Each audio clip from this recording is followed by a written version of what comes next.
رزق کا کامیاب وظیفہ جو انسان یہ وظیفہ کرتا ہے، اللہ غیبی سے اس کو رزق عطا فرماتا ہے۔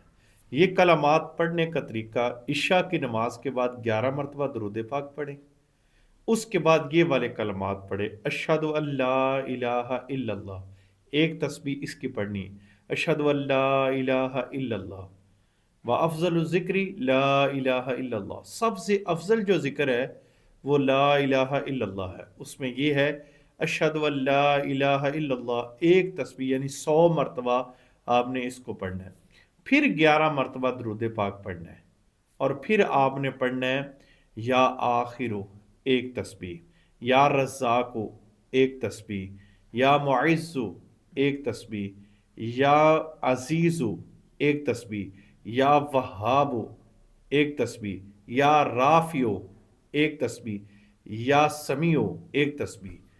ایک تسبیح یعنی 100 مرتبہ پڑھنے کے بعد پھر 11 مرتبہ درود پاک پڑھنا ہے، پھر 100 مرتبہ پڑھنے کے بعد 11 مرتبہ درود پاک پڑھنا ہے۔ کبھی بھی آپ کے پاس رزق ختم نہیں ہوگا۔ یہ جملہ کہنا کہ غیب سے آواز آئے گی، تو یہ غیب سے آواز اللہ کی آئے یا نہ آئے، آپ کے پاس رزق ضرور آئے گا۔ ٹھیک ہے، یہ جملہ ہی غلط ہے کہ غیب سے آواز آئے گی، تو لہٰذا جن لوگوں نے یہ کہا کہ غیب سے آواز آئے گی، انہوں نے غلط کہا ہے۔ غیب سے آواز آئے یا نہ آئے، رزق ضرور آئے گا۔ اور اس کے بعد آپ نے آخر میں یہ والی دعا: اللہم اکفنی بحلالک عن حرامک واغننی بفضلک من سواک، اس کو پڑھیں۔ اگر آپ کے گھر میں عشاء کی نماز کے بعد سورۃ واقعہ نہیں پڑھی جاتی تو سورۃ واقعہ شروع کر لیں۔